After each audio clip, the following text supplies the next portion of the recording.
Bom dia, boa tarde, boa noite.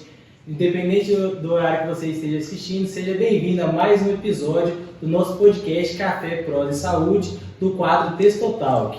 Hoje nós vamos falar sobre ISTs e a sua relação com a fertilidade masculina.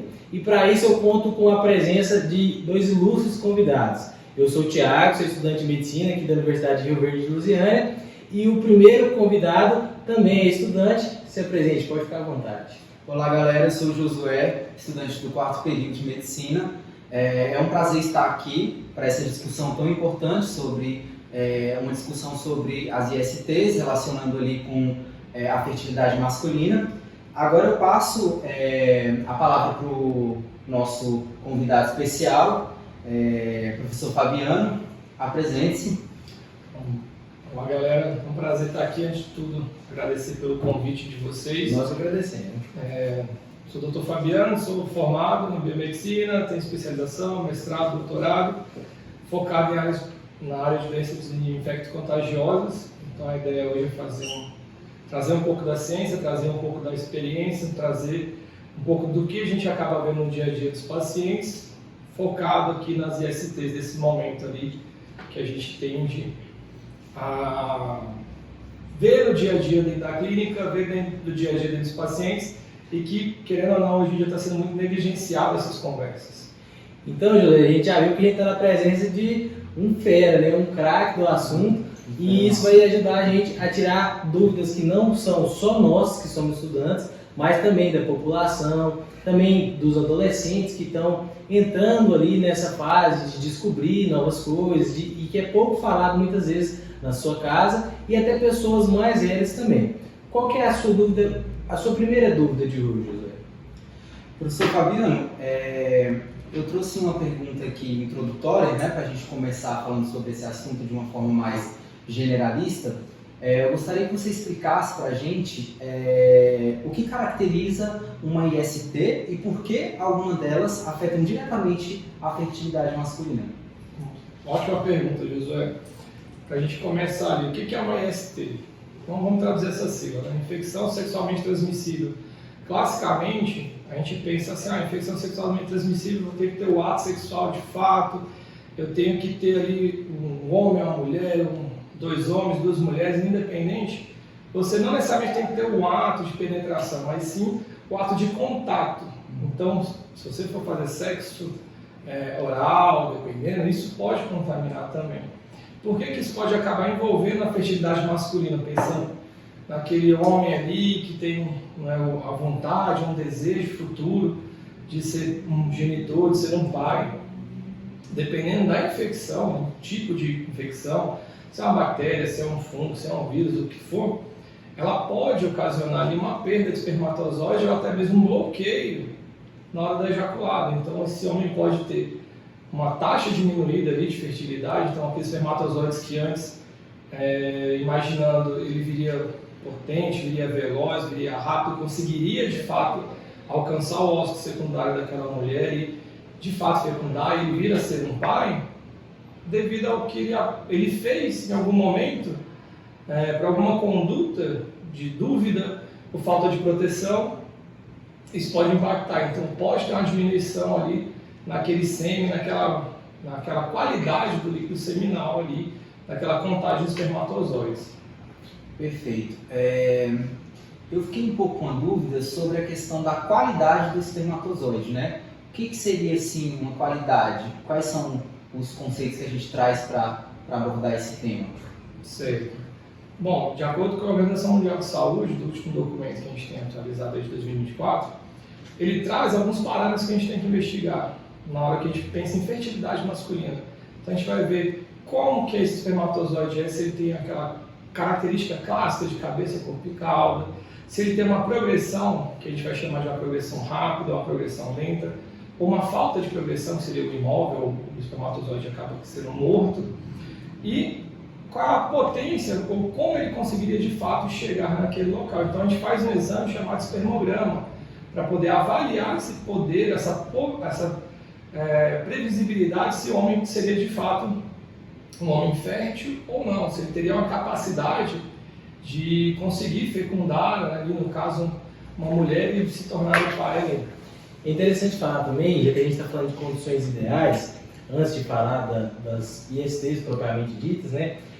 O que é importante para alguém que está tentando engravidar, por exemplo? Alguém que está no processo de gravidez ali, um casal, o que é importante ele investigar antes de começar esse processo? Bom, uma recomendação que eu deixo, eu sei que muita gente às vezes não gosta de recomendações, não existe uma receita de bolo, não existe uma receita, um padrão, a vida é fora de padrão, mas o ideal seria quando você conhece a pessoa amada, então você tem um desejo de se tornar ali um pai, é você fazer o exame. Muitos homens, por tabu, não fazem exame. As mulheres são mais acostumadas a fazer exames periódicos, que a gente conhece como famoso preventivo, ou então popularmente mais conhecido como Papa Nicolau, e o homem não.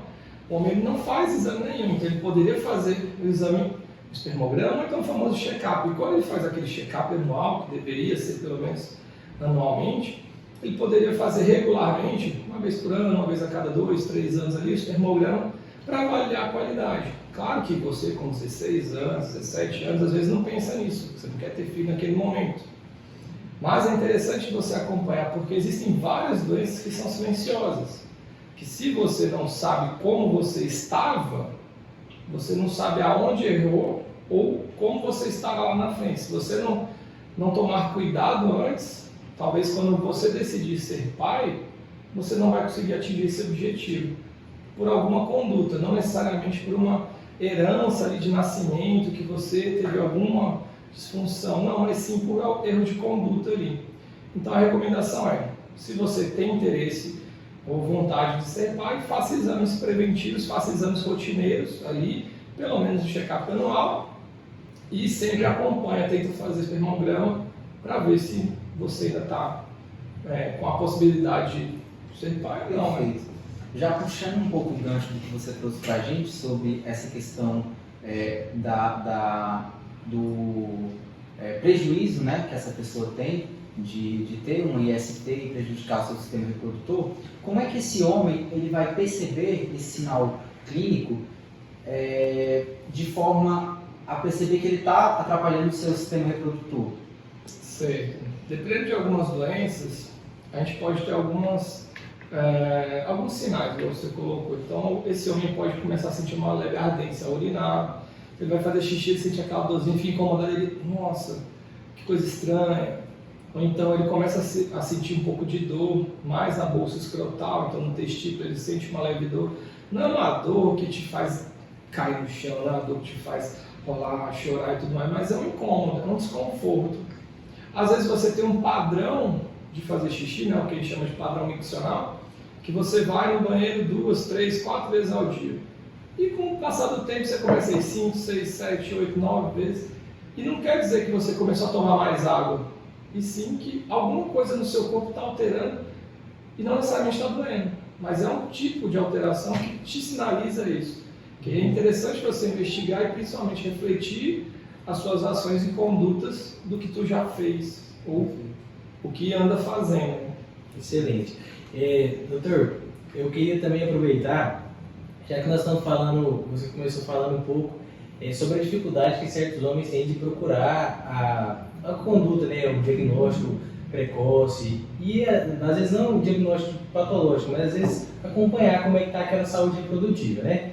E a gente sabe também, se tratando de ISTs, que tem alguns que são silenciosas e outras que não.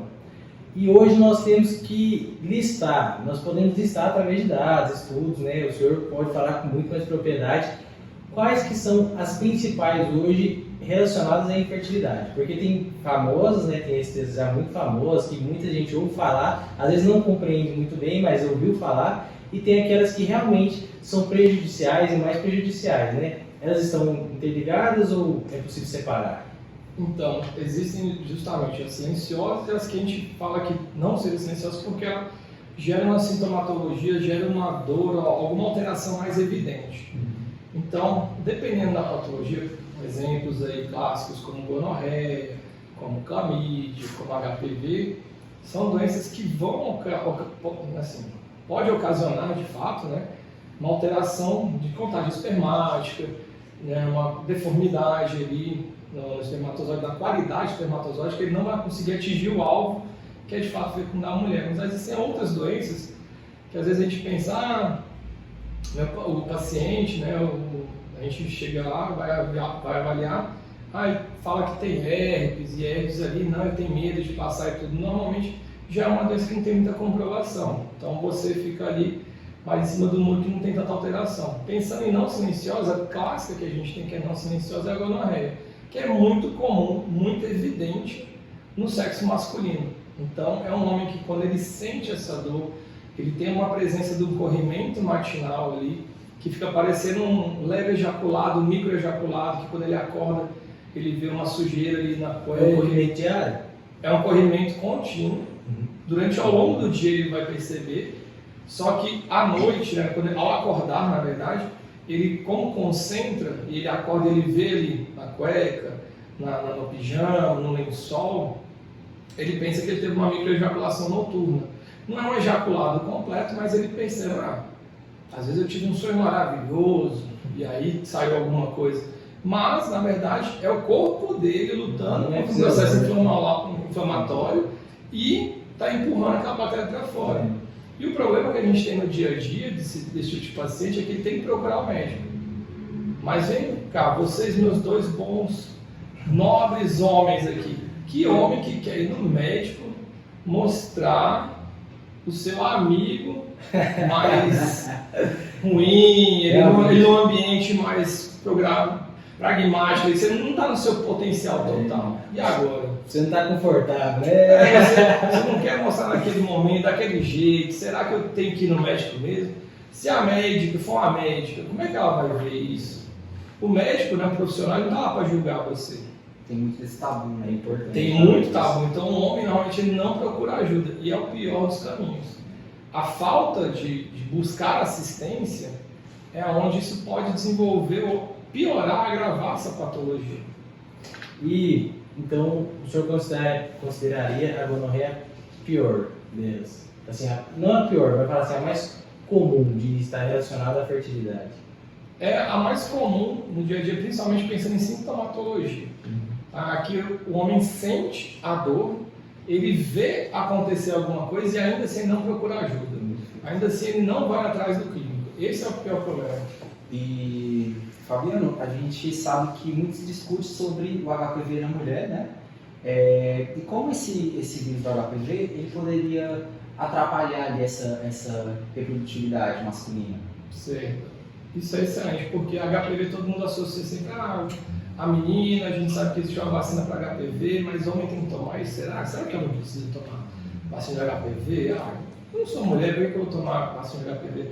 E o vírus, ele consegue causar uma infertilidade no homem também, porque ele vai atrapalhar na motilidade do espermatozoide, vai atrapalhar na aderência do espermatozoide, ele atrapalha em todos os processos ali, que quando você vira a querer engravidar alguém, você contraiu o vírus há 10 anos atrás e não queria tomar vacina porque você achou que era coisa de mulher, não precisava, e agora você percebe que não consegue, sem auxílio, engravidar a mulher. Você tem que buscar outras alternativas. Que aí hoje em dia a gente tem os recursos clínicos aí que a gente consegue fazer para auxiliar esse casal, esse homem. E se tratando também, até como ele disse, sobre HPV, gonorreia, antes de a gente entrar no mérito de outras infecções, quais que são assim os métodos de diagnóstico que está presente? A gente sabe que o senhor é um profissional que viveu isso, né? A gente teve a oportunidade de ter aula com o senhor viveu a parte dos exames laboratoriais ali muito bem, né? Até se relacionava ali no ambiente profissional com os médicos e disse que muitas vezes a conduta atrapalha um pouco, né, a questão de acesso ao paciente. Mas assim, falando ao público geral, o que está disponível para eles contarem com a ajuda dele? Porque às vezes a pessoa não sabe onde procurar ajuda, não sabe como ela vai procurar, não sabe o que tem disponível sendo ofertado de graça, muitas vezes no SUS ali, né? O que tem hoje que o senhor consideraria assim, melhor e de fácil acesso para a população? Mas hoje o que tem de melhor é qualquer postinho de saúde. Vai lá, fala que você está com um problema, revela o que tem. Se tiver um clínico ali já para avaliar, o médico da família ele consegue te orientar. Caso seja necessário, pode fazer uma cultura bacteriana dependendo do que você suspeita. Posso fazer um teste imunológico, posso fazer um teste rápido dependendo da patologia que eu imagino que seja. Então eu tenho várias estratégias e o SUS fornece todas essas estratégias de graça. Para qualquer tipo de ST? Para qualquer tipo. Então você pode procurar o postinho mais próximo, o clínico mais próximo, a UBS mais próximo ali e conseguir apoio. Só basta você ir atrás. Perfeito. Doutor Fabiano, uma dúvida muito recorrente também é a questão do HIV, né? A gente sabe que a gente tem a AIDS, né? Então a pessoa está ali numa fase aguda, né? Com alta carga viral e está transmissível, né? Quando ela faz o tratamento correto, ela tem uma regressão, né? E entra para a fase não transmissível, o HIV em si. Qual a relação, se essa carga viral, ela tem relação com a questão da reprodutividade, né? Masculina? Então, HIV, até antes da atual TARG, né? Terapia de retroviral, a gente tinha um certo receio, tinha uma possibilidade de fato de eu conseguir passar isso para o meu cônjuge ali, então acabar infectando minha esposa, a pessoa ali com quem eu decidi ser a mãe do meu filho. Mas hoje, com o tratamento, quem segue de fato o tratamento certinho, faz controle da sua carga viral ali, consegue ter essa segurança, né?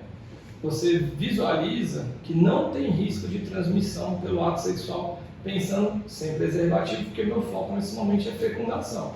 Então não tem esse risco, mas para isso você tem que estar com os exames todos em dia e tomando a medicação certinho. Então, na dúvida, o clínico vai te orientar, vai avaliar e vai te informar qual é o risco que de fato você pode passar ali para o seu companheiro ali, ou se deveria esperar mais um pouquinho, mais 1 ou 2 meses ali. Mas hoje, com os tratamentos que a gente tem disponíveis, estão muito bons, muito seguros. Então, já que a gente aproveitou e falou de HIV, de AIDS, que são, eu acho que é a mais conhecida, né? Porque teve uma época, como o senhor disse, que as pessoas eram até maltratadas, quem tinha, porque o pessoal ainda tinha muito estigma, tinha medo de contrair ali, e às vezes acabava jogando as pessoas mal, e a pessoa às vezes nem buscava tratamento por conta do tanto que ela era criticada, né? Ela preferia às vezes se isolar, ou era forçada a fazer isso, ou omitir essas informações, né? Mas a gente sabe que hoje, mesmo com o tratamento que tem disponível, ainda existe um certo preconceito e existe um medo de pessoas que portam essas doenças de realmente perder um pouco dessa fertilidade por conta da imunossupressão, né, que essa doença causa. O que você relacionaria a imunossupressão assim, no caso de uma pessoa que não trata e no caso de uma pessoa que trata? Quais são os reflexos disso? Então, no caso da pessoa que não trata, então vamos supor, eu encontrei HIV, estou infectado, vou começar a expressar a AIDS em si, que é a doença em si, né? E aí eu tenho um processo inflamatório evidente, meu sistema imunológico não está respondendo, eu não estou conseguindo de fato combater aquele vírus, então várias alterações, principalmente em processo inflamatório, vão acontecer. Com isso pode sobrecarregar, vamos colocar aqui, o processo inflamatório também lá no testículo. E aí eu não consigo fazer com que minhas células produzam espermatozoides de qualidade, por ser ali um aumento de temperatura, então fica muito quente e não fica um espermatozoide saudável, ou por simplesmente ele não conseguir produzir, porque tem tanto processo inflamatório que ele acaba obstruindo aquele ducto deferente que vai sair o espermatozoide, então ele não vai levar nada.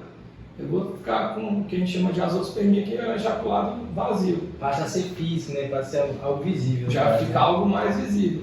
O paciente que tem o tratamento correto, que faz o acompanhamento certinho, que está preocupado ali com o bem-estar dele e do cônjuge, no caso, ele já não tem essas alterações. Então, fisiologicamente, ele não tem processo inflamatório e anatomicamente ele não tem obstrução. Então, a chance dele conseguir desempenhar ali a função, a vontade de ser pai é maior. Então, vou aproveitar aqui, vou te segurar só um pouquinho essa sua próxima pergunta, José, para eu aproveitar e perguntar sobre o reflexo disso na criança. Qual que é o reflexo de uma pessoa que porta, principalmente o HIV ou a AIDS, qual que é o reflexo disso a ele vir ter uma criança, né, ou um bebê sem o tratamento adequado? Então, pensando sem tratamento, a criança provavelmente, dependendo ali de quem está colocando, é o pai que tem o HIV, então ele vai conseguir passar isso para a criança pelo espermatozoide, não necessariamente pelo espermatozoide, mas pelo líquido seminal, ele vai contaminar a mãe. A mãe, dependendo, se ela não toma profilaxia pré-exposição, no caso do que a gente chama de PrEP, ela pode vir a se contaminar. Durante aquele período gestacional, dos 9 famosos meses de gestação, ela pode desenvolver, vai contrair HIV, pode desenvolver a AIDS. E aí, na hora do parto, ela pode contaminar a criança. Uma criança nascida ali e infectada, ela já chega no mundo ali, primeiro minuto de vida, e se contamina pensando no parto via vaginal, tem contato com secreção, mucosa e sangramento, que é normal, isso faz parte do parto em si, ela pode contrair. Então, a criança que já na primeira hora, no primeiro dia de vida, já vai ter que ser acompanhada e já vai ter que começar a fazer a terapia antirretroviral desde o começo da vida. Sobrecarrega muito, né? Vai sobrecarregar o recém-nascido, já vai ter que entrar com medicação, sendo que é uma coisa que hoje é totalmente evitável. A gente consegue cuidar melhor dessa criança. Então, tudo hoje em dia a gente pode fazer com planejamento. Deixa um pouco a emoção da brincadeira de lado e planeja antes de brincar. Responsabilidade é responsabilidade, né? Agora vamos entrar sobre uma pauta, né, importante, que é a prevenção. Falando agora, né, sobre a saúde masculina em si, a gente sabe que tem muito preconceito em relação à prevenção, né? Quais são esses principais erros que os homens cometem relacionados à prevenção? Mas é bem colocado, né? Aproveitando o famoso mês de novembro, aproveitando a cor de vocês, o novembro azul, ele busca um tipo de prevenção. Mas prevenção não é só novembro, prevenção é sempre, prevenção é todo dia. É você se cuidar, se você se ama, você se cuida. Como que eu posso prevenir alguma coisa ali? Vou para uma festa, vou ter um contato ali sexual, que seja sexo oral, que seja o sexo vaginal, que seja o sexo anal, independente do gênero que eu vou fazer ali. Eu posso me prevenir hoje em dia preservativo, eu posso me prevenir dependendo, que a gente comentou de HIV, tomando a medicação de forma correta, eu posso me prevenir sabendo quem é meu parceiro, se é um parceiro fixo, se não é. Então você tem várias estratégias de prevenção, basta você usá-las. O que a gente vê hoje em dia na grande sociedade, no dia a dia, é o paciente que na verdade foi na emoção. E aí esqueceu da prevenção. Chega na hora, ele bota a mão no bolso, na carteira e fala, não, cadê? E agora? Agora, tem 2 momentos, ou deixa para depois, ou segue em frente. E esse é o problema. E aí, então, eu vou aproveitar para falar sobre algo que você citou e acho que pode gerar dúvida no pessoal que está em casa. O que seria a PrEP? Tem a PEP também, e eu sei que elas são ofertadas, mas o que seria isso e como ela funciona para, num caso como esse, se a pessoa foi e numa festa ela conheceu alguém que ela antes não conhecia e eles chegaram lá, como que isso funciona? Ela já precisa ir lá, já precisa tomar, o que é isso, como que ela faz? Hoje em dia, a sua saúde é você que cuida, então não adianta você ficar sempre confiante demais que os outros também estão se cuidando. Então você tem que se amar primeiro. Caso você já venha de um relacionamento ali onde um dos dois é soro positivo, é interessante você tomar a PrEP, que é profilaxia pré-exposição. Ou seja, antes de eu me expor ao risco ali. Por quê? Eu tenho um relacionamento ali que meu companheiro é contaminado. Eu não marco com ele, momento, amanhã, 2 horas, a gente vai fazer uma atividade sexual, a gente vai transar e tudo mais. Não tem marcação, isso acontece, é natural do casal. Agora, no caso que você colocou de uma festa, de uma possibilidade, você encontrou aquele ser que você julgou ser a pessoa escolhida para aquele momento, e você olhou, botou a mão no bolso e falou, meu Deus, e agora? Não, eu não vou perder essa oportunidade, esse momento é único na minha vida e eu vou conseguir.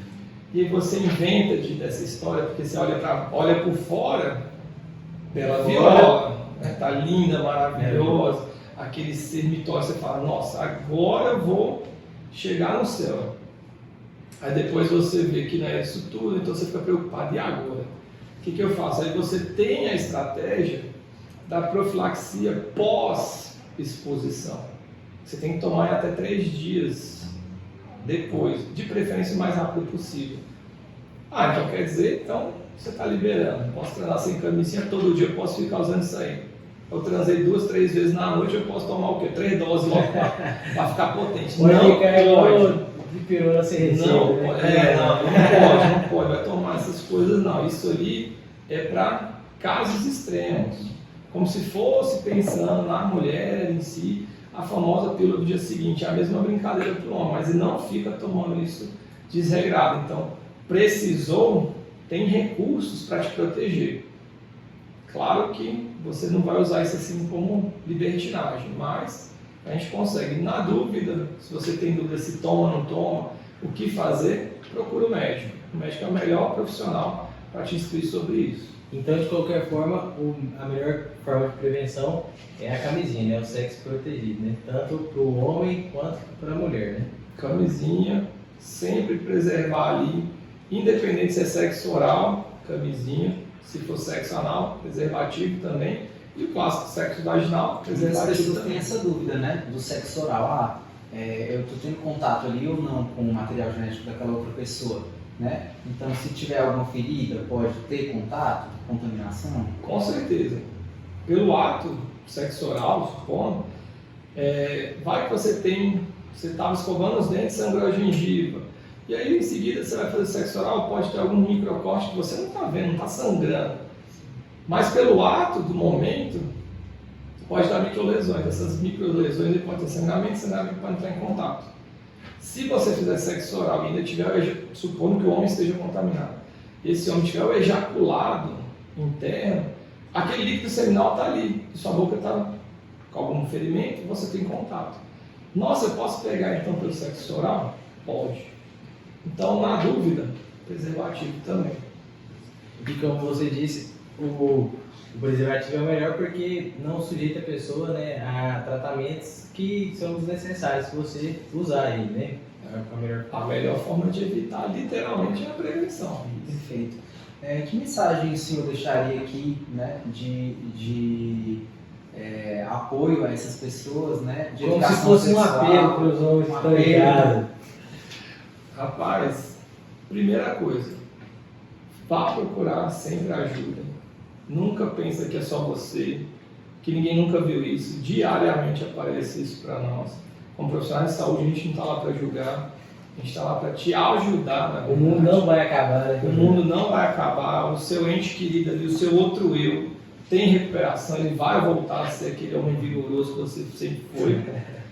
E o que eu costumo falar para os pacientes, para os colegas assim, você não tem problema nenhum em querer brincar, o problema é saber brincar. Então, se você sabe brincar de uma forma responsável e protegida, brinca porque é bom, brinca para se divertir. Agora, se você brinca de forma irresponsável, aí é ruim, porque é isso que gera as patologias, é isso que gera os problemas, é isso que gera ansiedade, é isso que vai ter vários outros fatores invertidos ali, que foi uma noite de prazer se transformou agora num transtorno. Então, mantenha o prazer, continua mais feliz. Na dúvida, procura o profissional de saúde que a gente está lá para te ajudar. Perfeito, muito Você obrigado. também pode falar algo que você queira para os homens que estão assistindo a gente, José, que você como estudante acha importante. Tem uma questão de educação sexual em si, né? Trazer isso desde da infância, trabalhar isso com seus filhos, se você tem adolescente em casa que está entrando ali na vida sexual, trazer sempre essas informações, porque a gente pensa muito na questão de não contrair uma doença, né, em si, mas aconteceu, e agora quais são as consequências? Lidar com essas consequências, se aconteceu, apoiar, entendeu, de alguma forma, trazer ali uma melhor manutenção, um apoio a essa pessoa. É isso, Thiago. Perfeito, Josué. Eu acho também importante, antes de encerrarmos aqui, eu acho importante você falar, se você tem uma parceira e você às vezes contraiu, ou já tinha contraído e descobriu depois, fale com seus parceiros, não tenha vergonha de falar, porque isso é saúde, é empatia, é se colocar no lugar do próximo, né? E para a gente finalizar, eu quero agradecer muito você, Josué, meu colega, estudante, pela presença, pelo empenho de trazer informação e saúde para esse pessoal. Quero agradecer também ao Dr. Fabiano, que disponibilizou um tempo aí, que a gente sabe que é corrido. E quero também dar a oportunidade, para encerrar aqui, de você, primeiramente, mandar um abraço para quem você quiser, falar algo que você queira. Novamente agradecer a todos pelo convite. Um abraço em especial aqui para a comunidade masculina, para que vocês não tenham medo ou vergonha de buscar ajuda quando se sentirem necessitados, né? Por mais que vocês estejam cabisbaixos, pode procurar ajuda, que a gente está sempre ali para ajudar vocês e orientar vocês no melhor caminho possível. Perfeito. Você também quer mandar um abraço para alguém? Não, agradecer mesmo essa oportunidade, né, de enriquecimento aqui, de conhecimento. Foi muito bacana, professor, foi um prazer. O prazer foi nosso e eu quero convidar você que está aí em casa assistindo, ou não está em casa, mas está assistindo em algum lugar, a seguir. Aproveita e siga a gente nas redes sociais, no Instagram, no TikTok, no YouTube. O meio que você achar de seguir a gente, siga, porque a gente traz informação através de vídeos assim, meio que descontraídos e com profissionais altamente capacitados, como é o caso do nosso doutor aqui, Fabiano, que trouxe informações relevantes e você pode ajudar muitas pessoas através disso, de seguir e compartilhar nossos materiais. Obrigado.